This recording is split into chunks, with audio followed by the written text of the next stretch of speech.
Welcome to GovCast, connecting with federal IT's top decision makers. I'm Alexander Bolova, production lead at GovCIO Media and Research. With me today is Deputy Editor Kate Macri. Hi, Kate. Hi, Alex. You had the opportunity to chat with Don Yeske, CTO at the Department of the Navy. How'd it go? It was a great conversation, and it was almost a little bit of an exit style interview. I feel like it kind of veered that way towards the end because Don is leaving the Department of the Navy. I think his last day is June 16th, and he's going to DHS, and he's heading up a new office there, which I'm not going to talk about here because you'll learn about it more in the episode. Yeah, well, it sounds like we caught Don Yeske at just the right time. I'm sure, as you said, he'll be going into some more details about his upcoming role, but is there anything about his current position that you want to highlight before we listen? Yeah, so he was in a really cool position. Well, I guess at the time of this recording, he is still CTO of the Department of the Navy.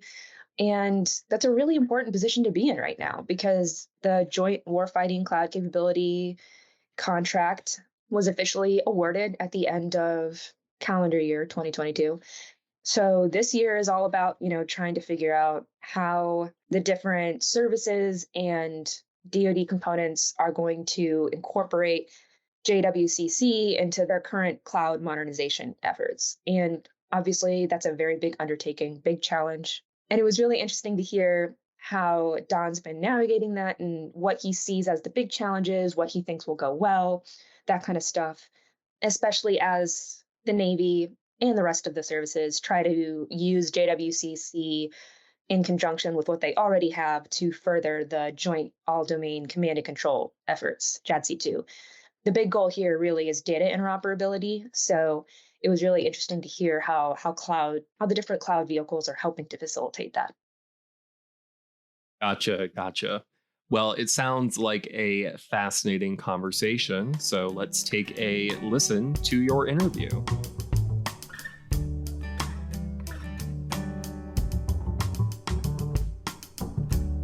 So, Don, to start off our conversation today, can you tell me a little bit about what you've been working on as Department of the Navy CTO and how you see your work right now setting up the Navy to really carry IT modernization forward in the back half of the year? Sure. So this is a subtle distinction. The Department of the Navy, bear in mind, has two military services, the Navy and the Marine Corps. So sometimes people hear Navy and they think just U.S. Navy. It's both. As the Don CTO, what we have been working on in the first half of this year has been technical guidance, technology direction. The way that in the past we've gone about putting out technology direction as a Department of Defense has been by writing these things called reference architectures. And they're written in a language called DODAF, which a lot of people are familiar with, but very few people actually speak fluently. It's not a terrible technical language for describing things. The problem is the people we need to describe those things to really don't engage with DODAF architecture as a way of understanding what it is that we're trying to say in terms of what guardrails we need to create, what objectives we need to set, and, to the extent we need to constrain methods, how we need to do that. So what we've started to do is build out technology direction in a different, also very complex technical language called English that a lot more of us speak, and we're trying to put that direction to as many folks as possible who actually build stuff, contractors, people at our warfare centers, the people in program offices, and not just technical people, everyone, right? The program managers, the business financial managers, the people who palm for things, right? All of the roles that are involved in producing, delivering, sustaining capability, everybody's got to have the same sight picture of what it is we're actually trying to do. The Don has had this thing for a couple of years, since February of 2020, called the Information Superiority Vision. And it talks about modernize, innovate, and defend. And it has one goal, which is to securely move any information from anywhere to anywhere. Aaron Weiss called that the golden requirement. And it's a super powerful single sentence statement that has packed into it a lot of stuff. What we did last September was we started to break that down into technology direction.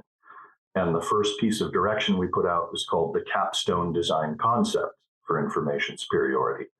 So this is beginning to get after, well, what specifically do we want to do?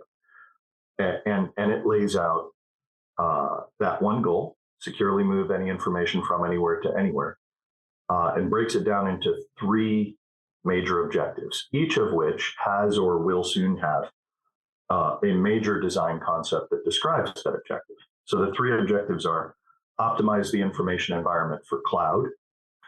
And we already have that design concept. We released it in January. And that talks about what is cloud? What does cloud mean? Why is this important? What are the subordinate objectives in there, like diversifying our means of transport?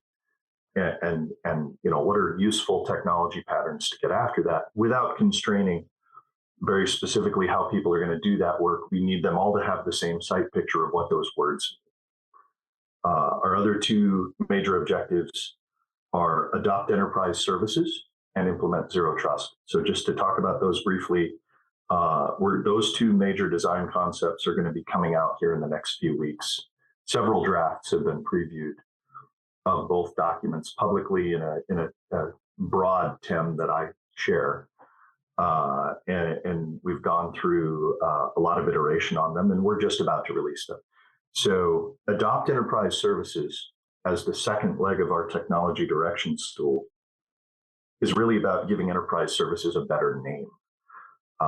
Really, when we think about enterprise services in the Department of Defense, a lot of people, their stomach turns when they hear the term enterprise service. They think, oh, what you're going to do is you're going to take my money to pay for something I wouldn't choose to use and don't need. And in the past, we've committed that sin within DoD. We have, that's true. There's a reason why people are turned off by enterprise services. Our goal in Adopt Enterprise Services is really turning that trend around. We want to find and reinforce and endorse the things that people choose to use as the best, brightest up and coming things that have the most strategic impact across the Department of the Navy. We want to make sure that we don't do one thing 10 different ways poorly. We do one thing that's really important one way really well, or a smaller number of ways really well. So that's Adopt Enterprise Services. We do have our first enterprise service in the Department of the Navy. We designated it a few months ago. It's called the Naval Integrated Modeling Environment, Naval IME. And it's a digital engineering platform for everyone to use. That's program offices, that's contractors, right? Industry partners, academia, and of course, those of us in government trying to lead these technology development efforts. Naval IME is about designing things iteratively, incrementally, and collaboratively. And part of the reason we designated Naval IME is because 10,000 engineers were already using it. They'd stood it up under their own power, but they didn't have the support from the institution to make it what it really ought to be. So designation is really about reinforcing what people are doing that they like, that works, that they want to do, and directing others into that space. And then our third objective, implement zero trust. I think, anyone who kind of follows what we all do knows that Executive Order 14028 told us to do this. NSM 8 told us to do this. The FY22 NDAA section, I want to say 1528, maybe getting that number wrong, but Congress told us to do this. And as we do that work, we in the Department of the Navy have been privileged to help stand up the DoD Zero Trust Portfolio Management Office. I'm privileged to be a plank owner in that office. And we've worked with DoD to express an understandable, measurable framework for zero trust, something that totally did not exist before. As we work through that, what we're doing now in our major design concept is we're taking that framework and we're applying it to the Department of the Navy. Some things we do we're going to have to do in a common way so that we're interoperable, even though we expect zero trust implementations to be inherently federated. Approaches will vary, but there are places where we have to meet, like identity. And so, the thing we've kind of done this year is out and really worked hard to refine naval identity services as a Don enterprise service. So you begin to see where things cross-pollinate. Naval identity services, cloud hosted. It also has to work in disconnected environments. We are positioning it as an enterprise service, funding it centrally and maturing it to our own standards and criteria for enterprise services, which we've already published, to hold ourselves accountable to only providing the best stuff to ourselves. And then it is central identity, credential, and access management. The stuff that Naval Identity Services does is central to zero trust, because zero trust is all about going from the old way, which is building ramparts around your network's castle walls and defending them vigorously, to realizing that that way doesn't work. That your network, no matter how secure you think it is probably already compromised, and so have to treat every single exchange, every single request for data, applications, assets, and services as something that might be coming from an insider threat, might be coming from a nefarious actor. So in order to do zero trust, I say that finger quotes, do zero trust, one of the things you have to really do is move your perimeter from the perimeter of the network to being around the perimeter of the data or the service you're trying to protect. And identity has to be known and knowable around that perimeter, no matter where you are. So that's kind of the broad technology strategy and direction that we've been putting out in the last year. Over the next several months, as that direction hits and as people are already implementing that direction, our work is going to shift from setting the conditions for innovation to really managing innovation, because last point here, innovation doesn't come from the top down. It really comes from the bottom up. It comes from the people turning wrenches on stuff. The person doing the job knows best how to do the job, and that's where the great ideas come from. We just need to be, smart enough and capable of wiring those good ideas together for everyone's benefit, and creating and setting the conditions where those good ideas can grow and thrive. So I think that's going to be, a lot of what we do in the latter half of this year. Of course, we also have to figure out things like how do we operationalize and use JWCC for the promise it has? How do we shift from the way we've done things in cloud in the past? Not that that's been bad, but we have different tools and different approaches now. So we're really getting from good idea phase into operationalization phase. We're operationalizing all of this innovation that's happening all at once. Awesome. So it sounds like you guys have a lot going on. It sounds like a lot of these things are really going to require a lot of culture change, right? How is that factoring into how you guys are strategizing how to accomplish all of these initiatives, from zero trust to enterprise services? Oh, well, I mean, yes. Culture, yeah. Bottom line, yes. Yeah. Culture change is, a thing that people in strategic leadership positions talk about in very poetic ways. Right. Absolutely essential to pulling off any sort of major change, right? I think it kind of starts with this. Our culture is what we do repeatedly and remind one another to do. Like, Right. the culture is our shared values, our shared practices, and our repeated behaviors. So part of what we did last September when we put out the capstone design concept, which is really kind of the tippy top of the Christmas tree. It's kind of the essential framework on which everything we think fits. Part of what in there was we talked about what we value, talked about what we want to measure. People who have done defense acquisition before have encountered things called KPPs and KSAs. Those things kind of have a bad name, but the concepts are sound. And the concepts are, You might have a gazillion requirements for whatever it is that you're designing, developing, procuring, fielding, sustaining.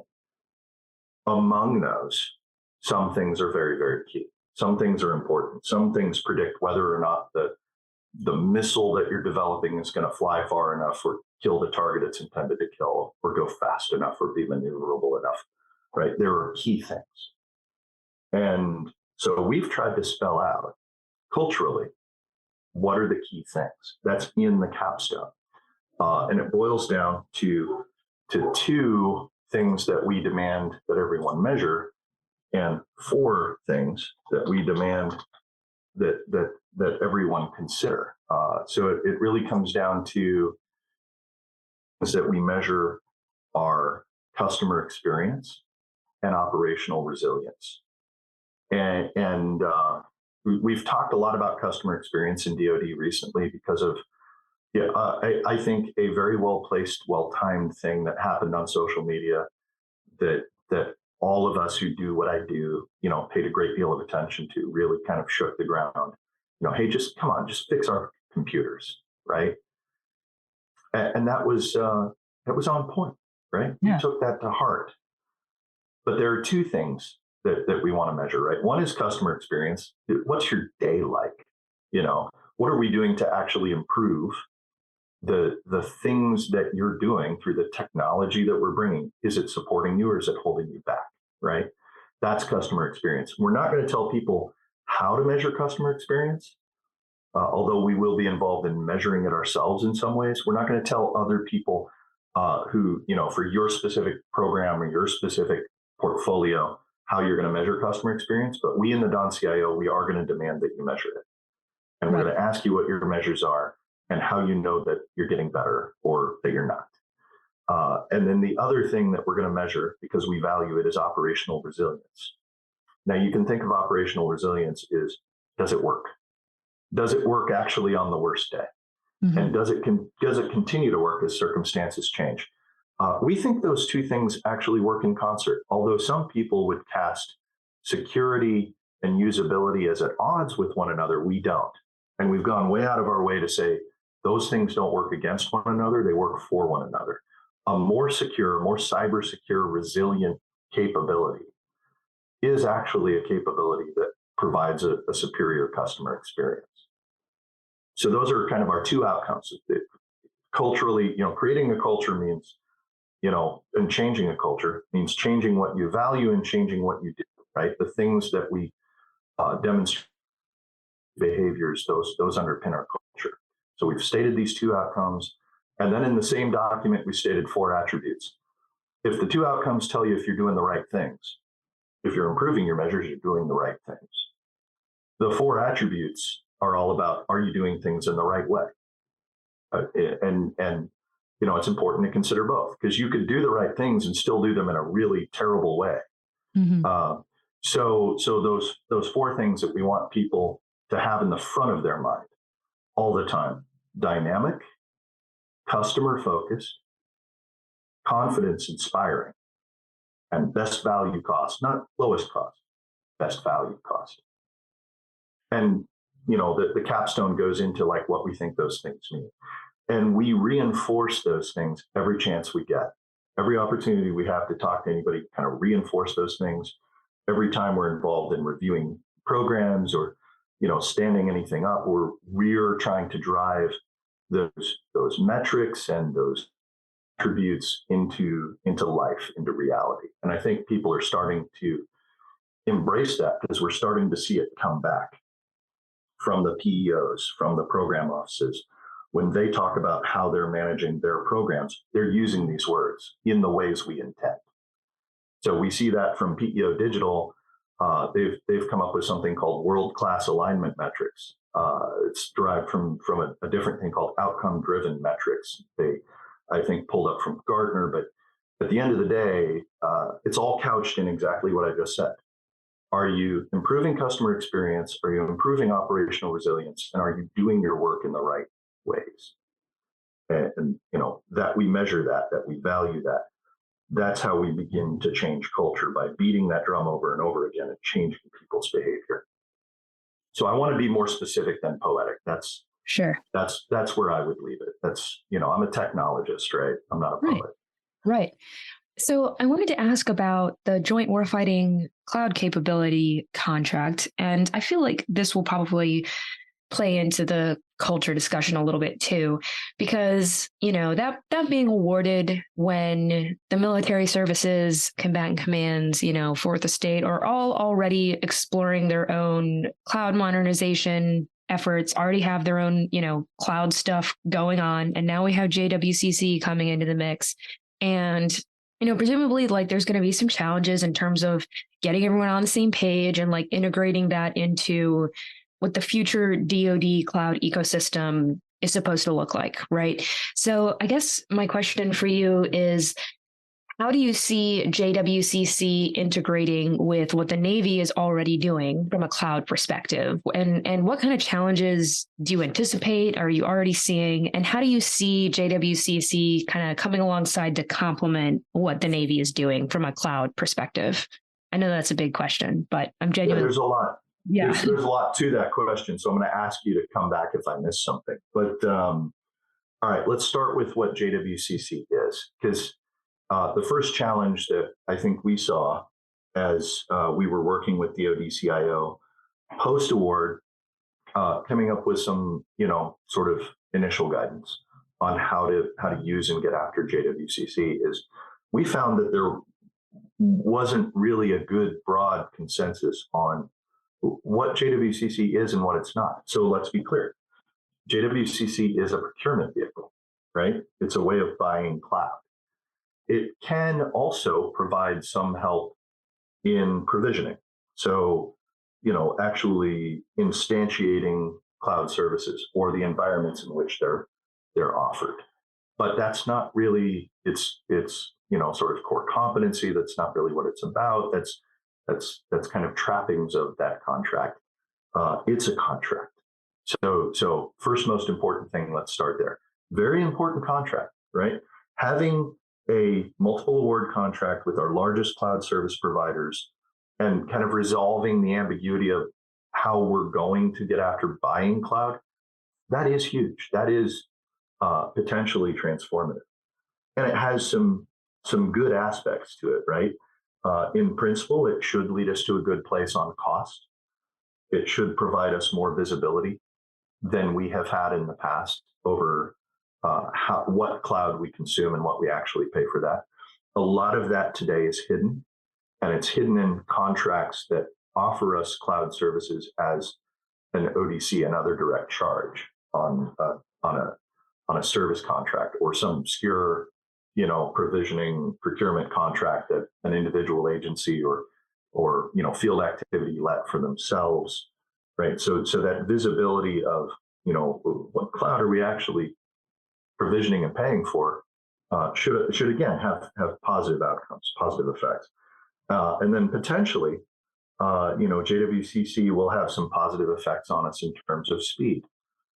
If we already have the contract and we don't have to create it, that speeds us up. If we already have authorized cloud services that we can simply invoke, that should definitely speed us up, right? But it doesn't solve all of our problems. You can think of cloud as kind of, there's a value stream to doing anything, and there's a value stream to using the cloud. And provisioning and procuring are early steps in that value stream. I need a way to let the contract to buy cloud. Next thing on that list is I need a way to secure the cloud. The JWCC really doesn't do a lot for us in that regard. It may open up the opportunity for us to consume common services, but we are still kind of on our own to do the things we've been doing all along. Standing up security stacks to defend ourselves in the cloud, whether those are cloud native security stacks or kind of older designs. But we have to do that, providing the secure space in which you can build and operate inside the cloud, and then actually providing the tools necessary to build for the cloud. Those are things that, once again, like, we still have to do that. And, none of this, while it is a multiple award contract, it doesn't inherently give us multi-cloud capability. it turns out to be really, really difficult to have an interoperable multi-cloud ecosystem. And so a lot of the hard work that we're doing and that we see, our partners elsewhere in DoD, DISA, DoD CIO starting to lead some things in this regard.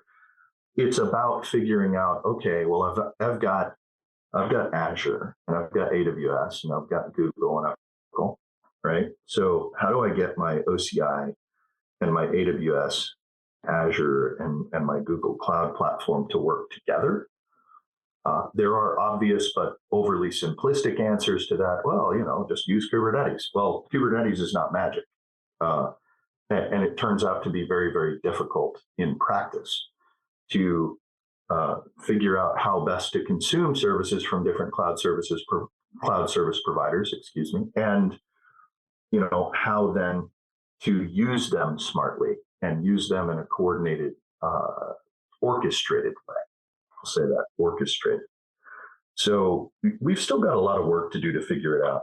We also have to adjust from what we have done, which is not nothing, to what we will do using this new set of contracts. So the Army, for example, already had something called CAMO that, buddy of mine, Paul Puckett, led the ECMA in developing as an OTA. Yeah. Right.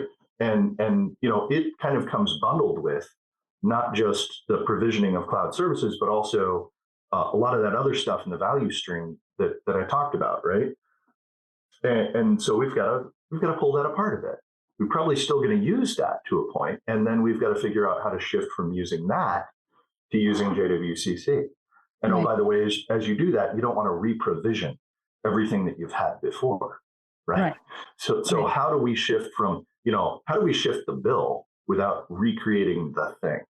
That's and all of that. And then finally, I would say, apart from shifting procurements and consolidating and extending our command and control over all this stuff, we really have to figure out all the other business processes, because we're just starting to use JWCC as a broad vehicle, right? So it's going to have benefits. It's going to be great, but we've still got a lot of work to do to figure out and realize all that value. Yeah, well, so I actually talked to Paul Puckett just last week, and he recommended that I talk to you about this because he said that you would have a great perspective on all of this from the Navy, and he talked about CAMO a little bit too, about how CAMO basically does what JWCC is supposed to do. So it's when trying to figure out how to use JWCC, it's a little complicated in terms of balancing these different procurement vehicles. So I guess my follow-up question for you would be, is it going to be do you see challenges around, trying to identify what to do, what cloud services to procure through JWCC, what not to procure through JWCC?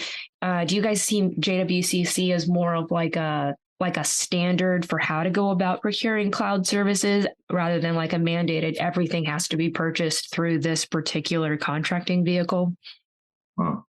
We have not seen yet anything that looks and smells like a hard mandate.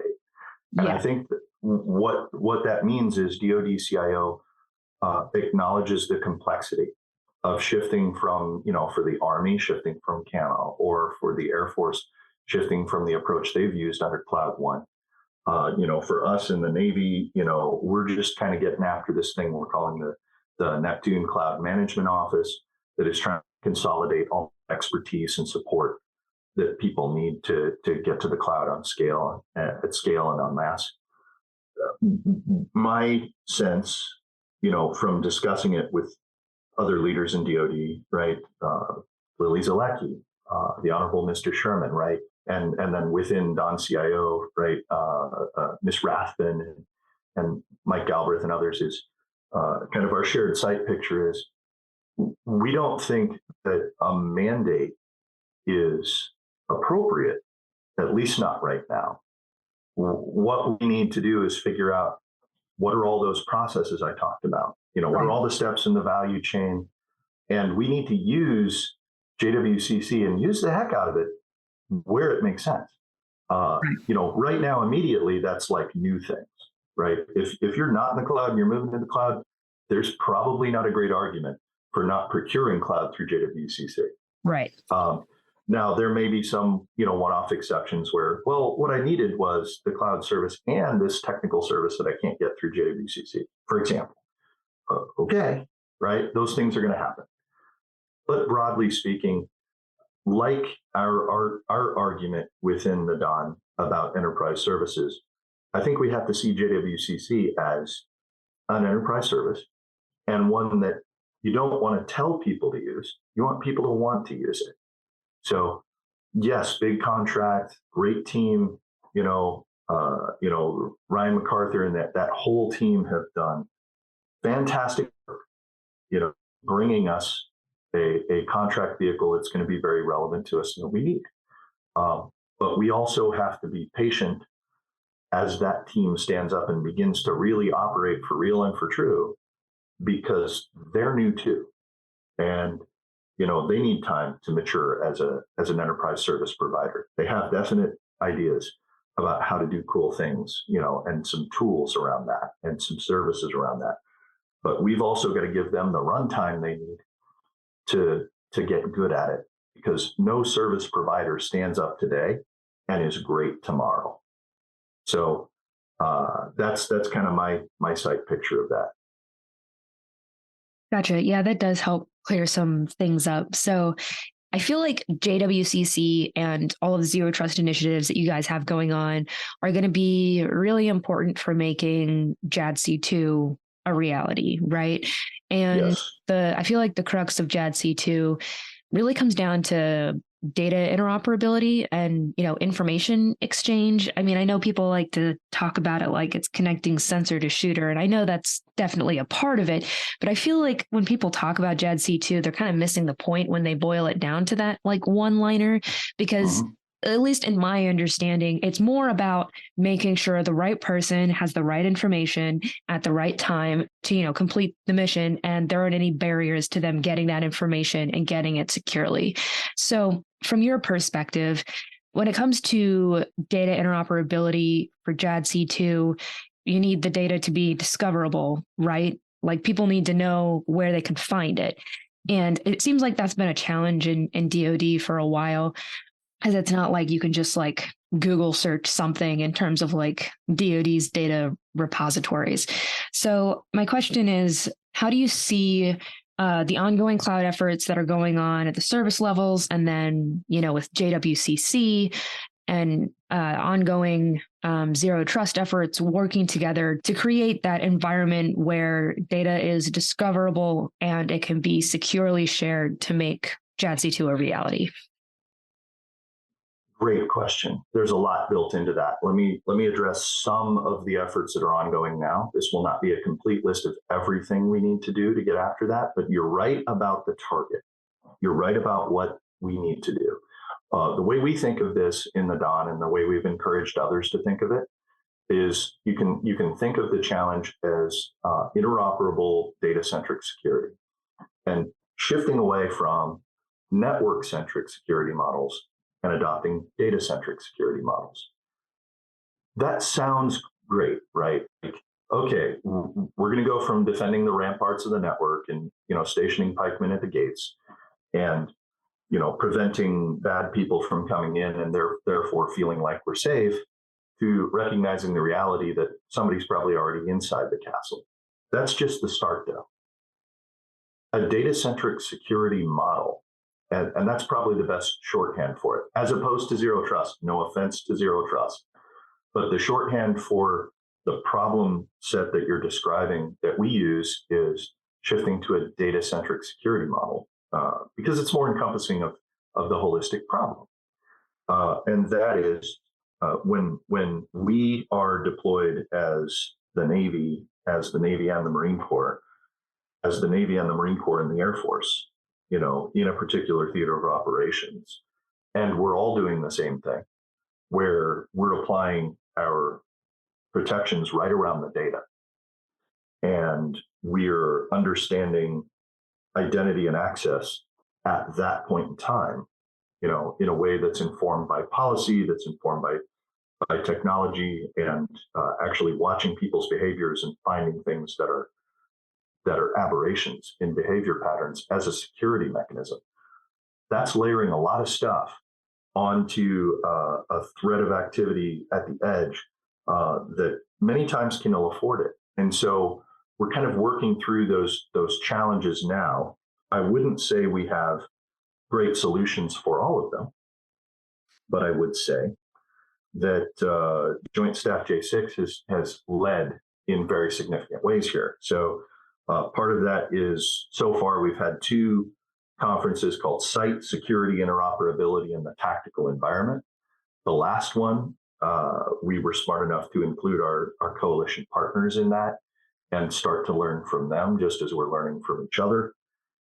Those conferences should continue because we all have significant work to do to figure out not only how to do this for ourselves, one each, but across ourselves for every.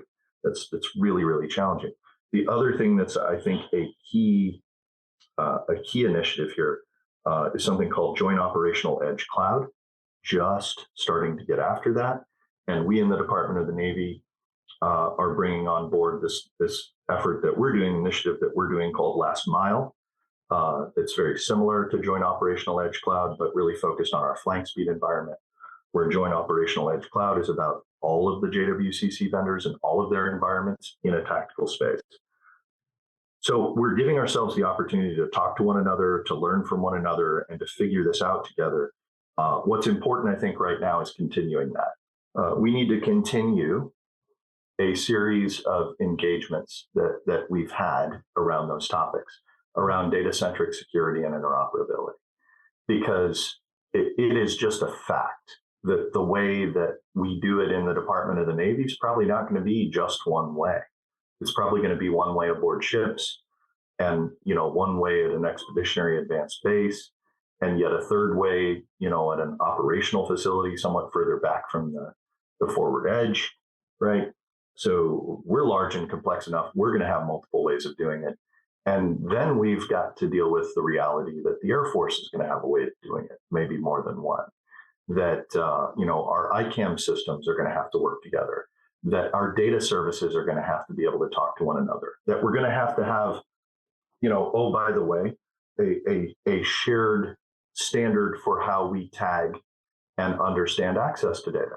Now, there are standards that are maybe applicable there. I would point you at OpenTDF as one, and maybe ZACML as another.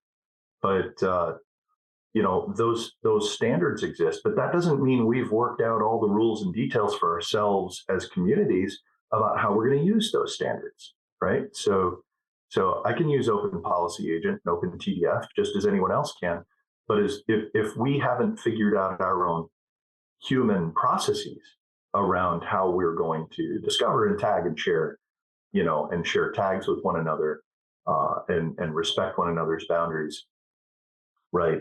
None of that works. So we've got to continue our engagements with the site summits. I think those are critical. There's a thing that we do also called MPE Interoperability Initiative, or MII experiments. Critically important here, especially since MPE is meant to be a data-centric security environment, mission partner environment, meant to be a data-centric security environment. And there are different approaches, even in the guidance that DoD-CIO through the Zero Trust Portfolio Management Office has put out about how to implement Zero Trust. There are different approaches that we recognize we're all going to take, right? So, there's kind of a broadly they describe in terms of strategy.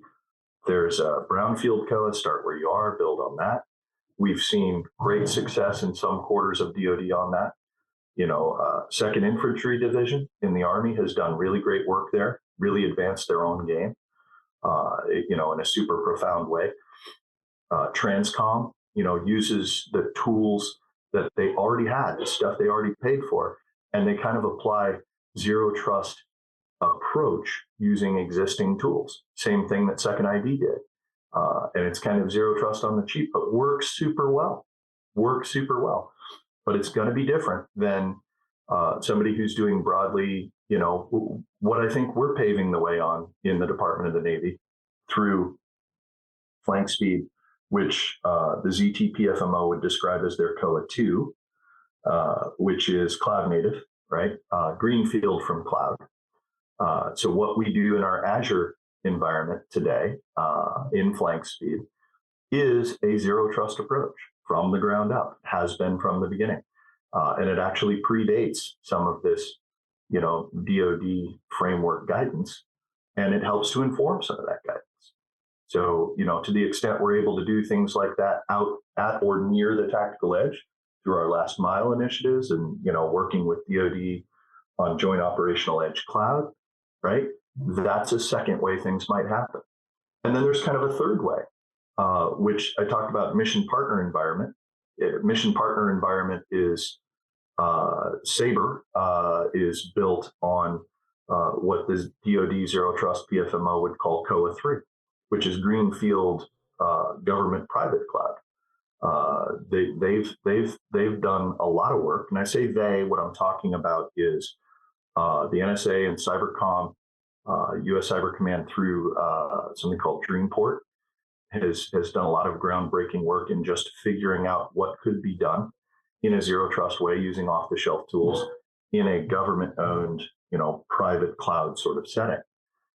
And that is the basis for the design of, MPE going forward right now. That's their design template. So we will definitely have multiple ways of doing data-centric security. And that's without me even addressing the fact that we haven't really figured out data services that extend all the way out to the edge broadly. I mean, there are some, obviously, but we haven't focused on that in years past the way we focused on cloud to get ourselves to this point. So, I think in DoD, you're also going to see this upcoming year kind of being the year of data. And that's driven by Joint Staff J6, that's driven by DoD CIO, the CDAO, and others, realizing that this is a critical challenge. This is the critical challenge. And our strength as an American military has always been in allowing people to pursue mission type orders that are drafted based upon commander's intent, and to do that creatively, to do that in an innovative fashion within left and right lateral limits that we establish. As a technologist, the corollary there is the left and right lateral limits are the standards that we all agree to, and the objectives that we set, and that creates the conditions within which subordinate commanders can innovate. The subordinate commanders in this case are the people developing these capabilities, the people testing them, the people refining them, whether that's within the United States government or within partner nations. So all of that's ultimately got to work together. We've got to continue the fight. We've got to continue the drumbeat with sight. We've got to continue the drumbeat through the other JADC2 engagements, and we all have to work together. I've mentioned so many different entities here, from foreign partners to mission partner environment to, DoD's CDAO, right? The DoD ZT PFMO within DoD CIO, our partners in the Air Force and the Army, and then lots of different pieces, Navy and Marine Corps within the Department of the Navy. All those things have to work together. No one wins alone. We only win together. So that, I think, is the broad answer to your question. I know it's unsatisfying. I know it's not a complete template of how we're going to get there, but it's the best answer I can give you. Yeah, sure. Totally get that. And yeah, I think that really does shed some light on the best way to approach the problem. So in terms of next steps, you are not going to be at the Navy for much longer. You're moving into a position at DHS. So what are you hoping to accomplish? How are you hoping to leave the Department of the Navy and specifically the Office of the CIO? What kind of state are you hoping to leave it in so that they can continue this momentum when you move on to DHS? Well, I think as I leave, part of the reason I feel free to leave is because the teams, all of those teams I just mentioned, have done really great work. And all the stuff I talked about, it's all happened in the last year, right? So I think the Department of the Navy and DoD are in capable hands. Yeah, I'm not selling myself short. I've been a key leader, but I'm certainly not the only one who can continue to iterate on this technical vision that we've talked about here for an hour. There are so many other smart, capable people in the department. I don't want to get out ahead of my leadership in Don CIO, but I will say I've given them my thoughts on who ought to step in and act as the Don CTO after I depart. I think those thoughts will be heavily weighted, and regardless of what direction they go, I think the Department of the Navy will be in capable hands. They will have a CTO who will not only continue but continue to make us better. As far as the Department of Homeland Security, I competed for and was ultimately offered a position at DHS headquarters as part of the CISO directorate. I can tell you that the position title is Director of the National Security Cyber Division. Careful not with the National Cybersecurity Division and CSD, which is an entity within one of DHS's agencies, CISA. They do great work. Nothing against them. That's not where I'm going. I'm going to DHS headquarters, and I will be the director of the National Security Cyber Division.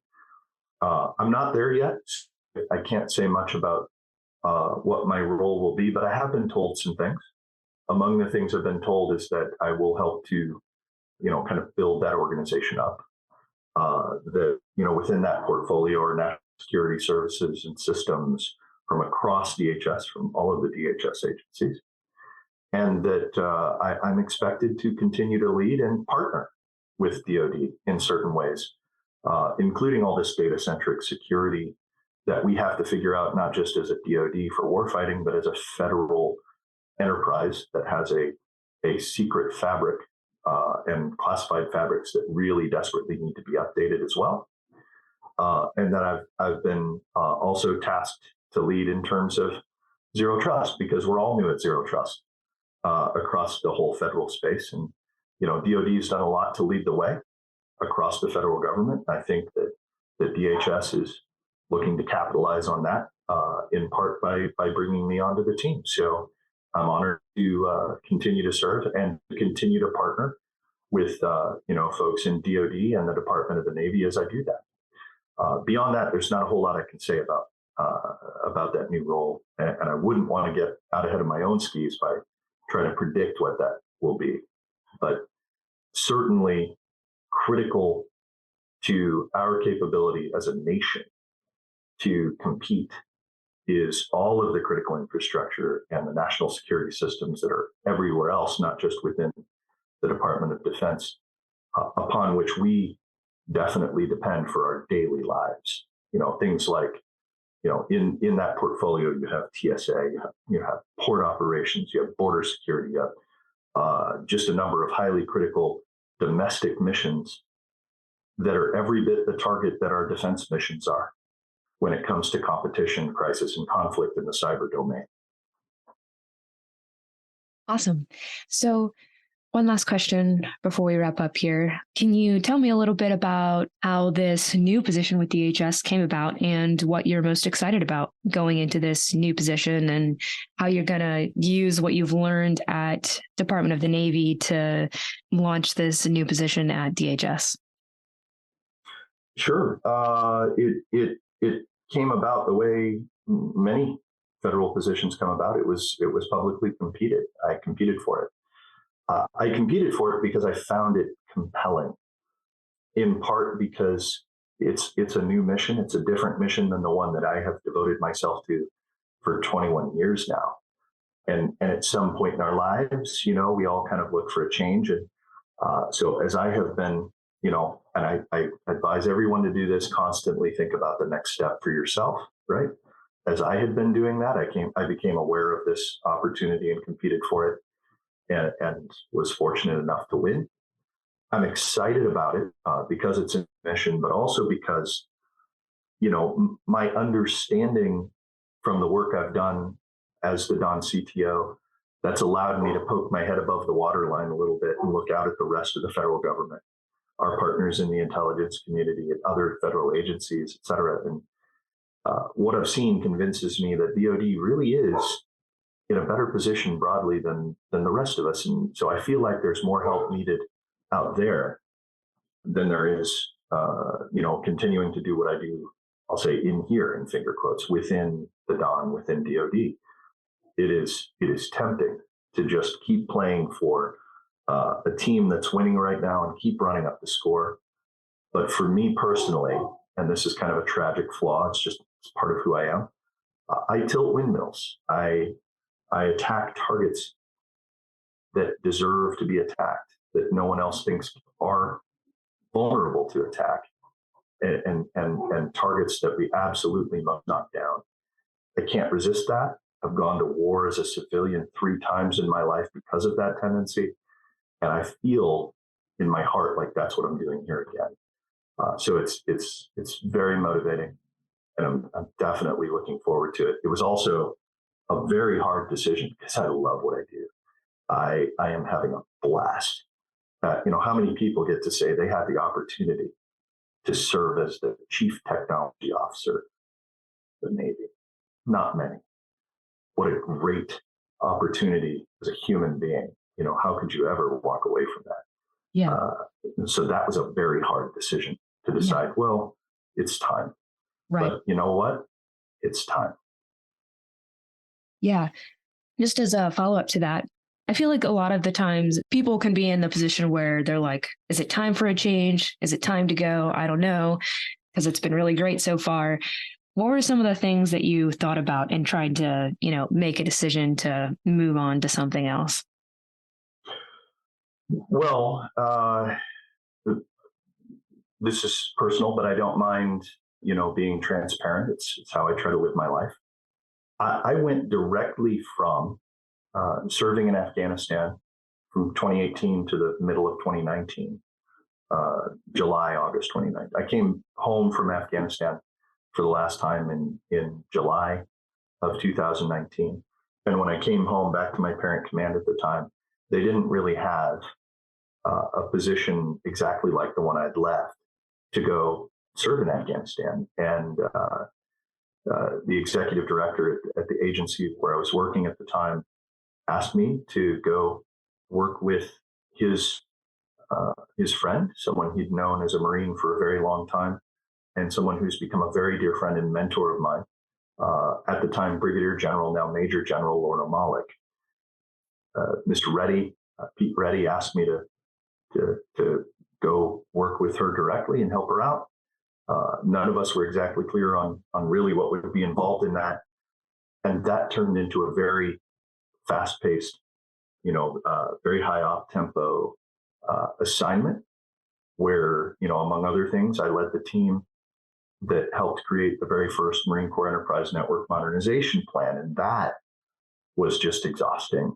And we were in the process of doing that again when, as a result of, various leadership turnovers and just an opportunity arose, Miss Jane Rathbun asked me to come and serve in the Don CIO and kind of bring some of that, Marine initiative and know-how and apply it across the Department of the Navy. And I was super excited to do that. Like, who would say no to that? So I went and I did that. And, I just described to you for an hour some of the great things that we've done in the CTO team over that time. But with all that said, this has been a sprint that's turned into a marathon. And, going from, doing a very challenging job in Afghanistan to doing a very challenging job at headquarters Marine Corps C4 to doing a very challenging job in Don CIO. Part of the reason that I'm led to deciding that it's really time for a large change is assignments like these, you can't serve in them forever. Even if you love it, and I love it, it'll wear you down. And sometimes to recharge your batteries, what you really need is you need a change of scenery and you need a new mission. Yeah. And, so that I think more than anything else really informs the timing for me. For a lot of the time I just described to you, I was away from home. I was obviously away from home in Afghanistan. All but 1 year of my time inside the Pentagon, I've lived somewhere else and traveled up here every other week. That will just wear you down. And even though I live in the area now, it's just been a grind. And I don't ever want my service in the Don to the Marine Corps, right? These are people who I love. These are organizations that I love. I don't ever want that to turn into something that I become resentful toward. And I think if I continued at that pace for very much longer, that kind of situation could start to happen. So, it's time for a change. It's time to think about doing something new. As Paul Puckett would say, maybe it's time to go suck at something else. Sure. Well, I feel like that's a great note to end this on. Thank you so much for chatting with me about this today, Don. And again, congratulations on your new position. And I hope we'll be able to hear more from you from the DHS side soon. Okay, definitely. And thank you so much for asking. Really appreciate it. Absolutely.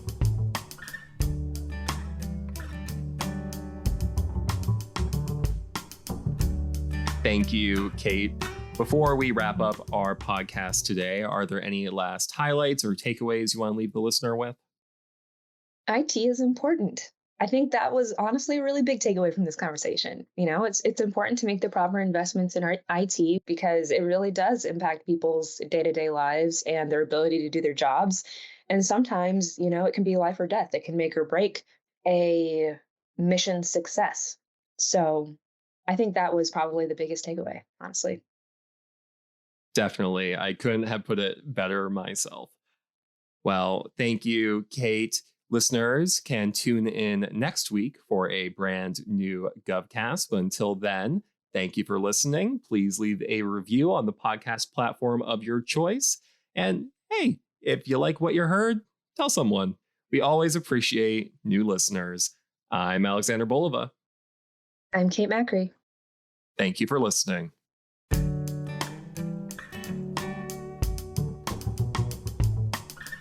GovCast, along with HealthCast and Cybercast, is a production of GovCIO Media and Research. For more podcasts and to check out the other shows, head to govciomedia.com. Watch out for new episodes released every Tuesday and Wednesday across our shows. You can follow all of them on your favorite podcast platform. And if you like what you heard, make sure to let us know by leaving a review. And if you have any topics you think we should look into, contact us at newsletter@govcio.com.